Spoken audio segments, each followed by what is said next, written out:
یا ایھا الذین آمنوا قوا انفسکم واہلیکم نارا، اے ایمان والو بچاؤ اپنے آپ کو اور اپنے اہل و عیال کو جہنم کی آگ سے۔ اے ایمان والوں کا جب خطاب قرآن مجید کرتا ہے تو اس میں مومن مرد و عورت دونوں شمار کیے جاتے ہیں، دونوں کی طرف اللہ کا خطاب ہوتا ہے، دونوں ہی مراد ہوتے ہیں۔ اب سوال یہ ہے کہ جہنم کی آگ سے انسان، ایک مومن اپنی ذات کو کیسے بچائے اور ساتھ میں اپنے اہل و عیال، اپنے اعز و اقربا، اپنی اولاد کو کیسے بچا سکے؟ یہ اہم پہلو ہے۔ علماء کرام نے لکھا ہے کہ جہنم سے، آگ سے بچنے کا مطلب یہ ہے کہ ہم اپنی زندگی میں دین و سنت کو زندہ کریں، ہر وہ اعمال ہم کرنے کی کوشش کریں جس کا شریعت نے ہمیں مکلف بنایا ہے، اور ہر وہ عمل سے بچنے کی کوشش کریں جس سے اللہ کی ناراضگی اترتی ہے۔ اللہ رب العزت نے اور پیارے حبیب محمد عربی صلی اللہ علیہ وسلم نے جن چیزوں کے کرنے سے منع کیا ہے، ہم حلال کھائیں اور حرام سے بچیں، جائز چیزوں پر نظر ڈالیں اور ممنوع چیزوں سے اپنی نگاہوں کی حفاظت کریں، اپنی زبان سے وہ باتیں نکالیں جس کی اجازت شریعت نے دی ہے، اپنی زبان کو بدزبانی، غیبت، چغل خوری، گالم گلوچ سے بچائے رکھیں،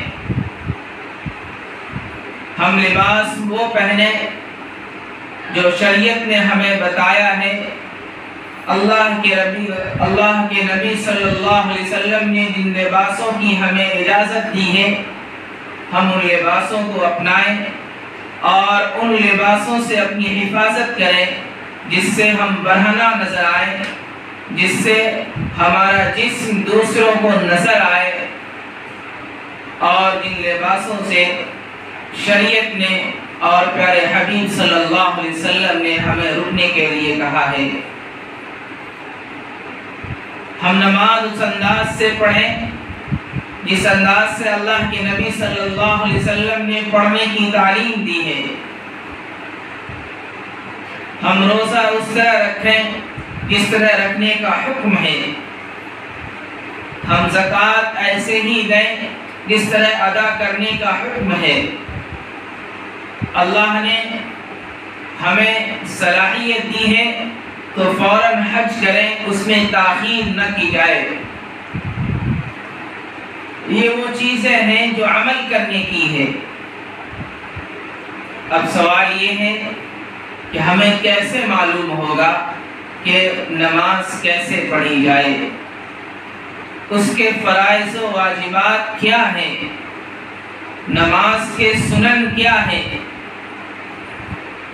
وضو کے فرائض کتنے ہیں، وضو میں سنت کتنی ہے، ہم کھانا کھا رہے ہیں تو کھانا کھانے کے اندر کتنی سنتیں ہیں، اولاد کی تربیت اللہ کے نبی صلی اللہ علیہ وسلم نے کس طریقے سے کی ہے اور کس طرح کرنے کا حکم دیا ہے۔